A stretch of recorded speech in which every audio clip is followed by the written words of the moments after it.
సంఘంలోని పాత check post centre వద్ద ఉన్న ఎస్సీ కాలనీలో పోలీసులు కార్డన్ సెర్చ్ నిర్వహించారు.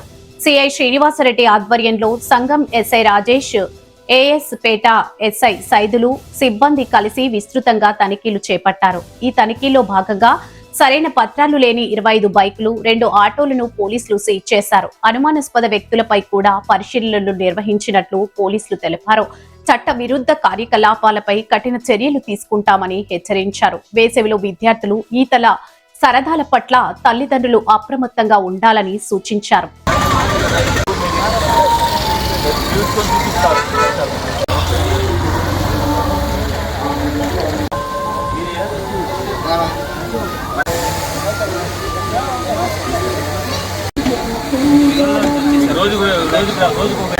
ఎందుకంటే సార్ అసలు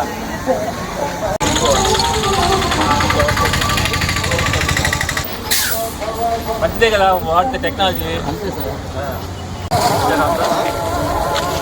రండి, మీరు కూడా రండి.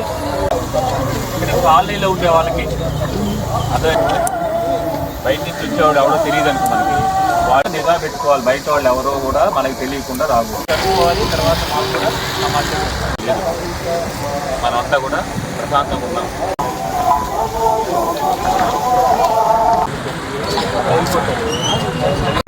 ఈరోజు మా ఎస్పీ గారి ఆదేశాల మేరకు మేము సంగం మండలంలోని చెక్పోస్ట్ కాలనీ, ఓల్డ్ చెక్పోస్ట్ కాలనీలో కార్డినెన్స్ సెర్చ్ చేయడం జరిగింది.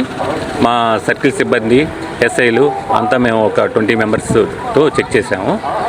ఈ చెక్ చేసిన దీని మెయిన్ ఉద్దేశం ఏంటంటే, ఈ ఏరియాలోకి ఎవరైనా కొత్త వాళ్ళు వచ్చి బయట వాళ్ళు వచ్చేసి ఉన్నప్పుడు, అలానే అసాంఘిక కార్యక్రమాలు ఏదైనా చేస్తూ ఉంటే వాటికి సంబంధించి మేము అందరినీ కూడా ప్రతి ఇంటికి వెళ్ళి వాళ్ళ యాంటీసిడెంట్స్, వాళ్ళు ఏం చేస్తారు ఏంటి అనేది మొత్తం కూడా తరువుగా చెక్ చేయడం జరిగింది. ఇట్లాంటివే ఎస్పీ గారి ఆదేశాలతో జిల్లాలో ప్రతి చోట కూడా జరుగుతూ ఉన్నాయి. ఇప్పుడు మన సంఘము, చేజర్ల, అట్లానే ఏఎస్పేట మండలాల్లో కూడా సర్ప్రైజ్గా ఎక్కడ అనేది తెలియకుండానే వెంటనే వెళ్ళి సర్ప్రైజ్గా చెక్ చేయడం జరుగుతూ ఉంది. ఇప్పుడు అదేవిధంగా ఇక్కడ సంఘంలో కూడా చేశాము.